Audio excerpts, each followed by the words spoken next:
This essay example, as well as thousands of others, is available in text format on our website for free and without registration. Simply Google Ivy Panda Free Essays.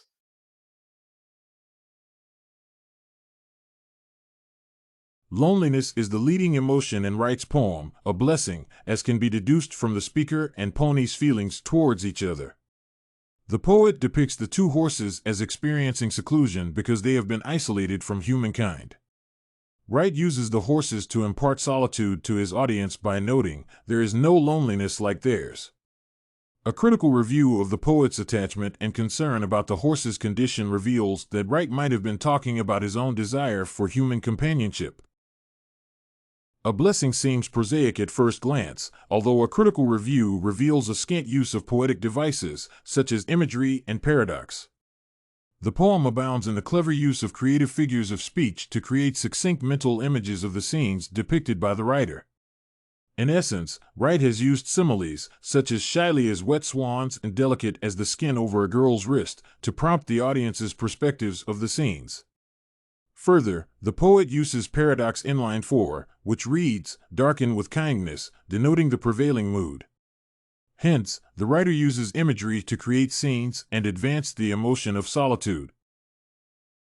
A Blessing is a 24-line free version poem in which Wright does not use a formal or strict rhyme pattern. Rather, the poet uses a non-metrical scheme characterized by incidents of half-rhyme phrases, which give the poem a unique sound flow. Examples of the words used to create the sound pattern include softly fourth and the E sound and shyly and loneliness in lines 2, 11, and 12, respectively.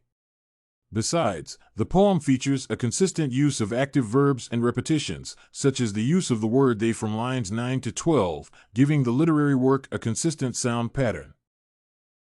Wright's poem could be interpreted as featuring several primary messages, as it is a literary work that could be understood differently from diverse perspectives. In essence, the poem is centered on the human quest for harmony with nature. The writer must cross the symbolic boundary of barbed wire to reunite with the natural environment represented by the two Indian ponies. Notably, the encounter is so sensuous that the speaker wants to embrace the horses in his arms, prompting his speculations of a superior life form in a redesigned or consummated world. This essay on analysis of Wright's poem, A Blessing, was written and submitted by a student just like you. The Ivy Panda Samples database hosts thousands of works similar to this one on various subjects. Visit ivypanda.com to find what you are looking for, free of charge.